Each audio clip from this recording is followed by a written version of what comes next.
Digital യുഗത്തിലെ തെരഞ്ഞെടുപ്പ് പ്രചാരണം social media റീൽസുകളിലും hi tech LED സ്ക്രീനുകളിലും നിറയുമ്പോഴും കേരളത്തിലെ നാട്ടുചുമരുകൾക്ക് ഇന്നും പറയാനുള്ളത് പഴയൊരു കരിക്കട്ടയുടെയും ചായക്കുട്ടുകളുടെയും കഥയാണ്.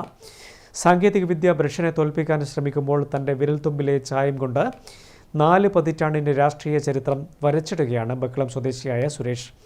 വെൽഡിംഗ് ഹോൾഡർ താഴെ വെച്ച ബ്രഷും ചായക്കുട്ടുകളുമായി സുരേഷ് ഇറങ്ങുമ്പോൾ അത് ഒരു നാടിൻ്റെ വികാരമായി മാറുകയാണ്. കേരളം വീണ്ടും ഒരു തെരഞ്ഞെടുപ്പ് ചൂടിലേക്ക് കടക്കുമ്പോൾ ഗ്രാമവീഥികളിലെ ചുമരുകൾക്ക് പുതുജീവൻ വരികയാണ്. കഴിഞ്ഞ 40 വർഷമായി ഇടതുപക്ഷത്തിനു വേണ്ടി ചുമരുകളിൽ നിറങ്ങൾ ചാലിക്കുന്ന ബക്കളം സ്വദേശിയായ സുരേഷിന് ഇത് വെറുമൊരു ഉപജീവന മാർഗമല്ല, മറിച്ച് ആവേശമാണ്. 15-ാം വയസ്സിൽ ബോർഡുകളും ബാനറുകളും എഴുതി തുടങ്ങിയ ആ യാത്ര ഇന്ന് തളിപ്പറമ്പിലെ LDF സ്ഥാനാർത്ഥി PK ശ്യാമളയുടെ പ്രചാരണ വേദിയിൽ എത്തി നിൽക്കുന്നു.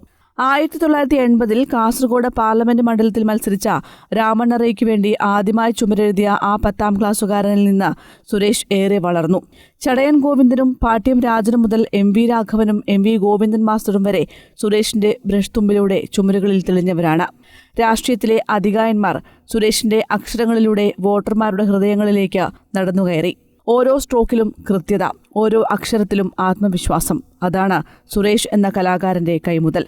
ബോർഡുകൾ, നോട്ടീസുകൾ, ബാനറുകൾ എന്നിവ എഴുതിയും വിവിധങ്ങളായ കലാപ്രചരണ വസ്തുക്കൾ തയ്യാറാക്കിയും നിരവധി ചുമരുകൾ എഴുതിയും ഈ രംഗത്ത് സുരേഷ് സജീവമാണ്. സാങ്കേതികവിദ്യ എത്ര വളർന്നാലും ഓരോ വോട്ടറുടെയും കണ്ണുടക്കുന്ന ഈ ചുമരെഴുത്തുകൾക്ക് ഇന്നും പ്രസക്തിയേറെയാണെന്നാണ് തന്റെ വിശ്വാസമെന്ന് സുരേഷ് പറയുന്നു.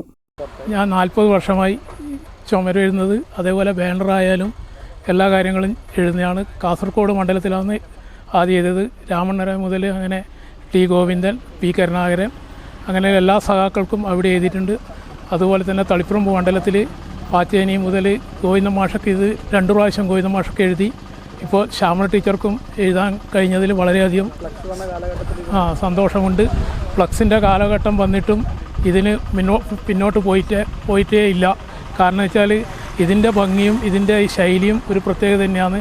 ഫ്ലക്സ് എവിടെ കണ്ടാലും, ചുമരെഴുത്ത് കണ്ടാലും ജനങ്ങൾ ആദ്യം നോക്കുന്നത് ചുമരെഴുത്താണ്.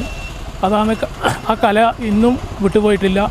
തെരഞ്ഞെടുപ്പില്ലാത്ത കാലങ്ങളിൽ സുരേഷ് വെൽഡിംഗ് തൊഴിലാളിയാണ്.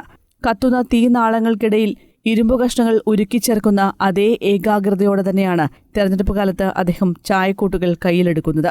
ഡിജിറ്റൽ ഫ്ലക്സുകൾക്ക് നൽകാൻ കഴിയാത്ത ഒരു പ്രത്യേക ആത്മബന്ധം ഈ ചുമരെഴുത്തുകളാണ് വോട്ട് ചോദിക്കാൻ എത്തുന്ന സ്ഥാനാർത്ഥിയേക്കാൾ മുൻപേ വോട്ടറുടെ മനസ്സ് കീഴടക്കുന്നത്. News bureau, Taliparamba.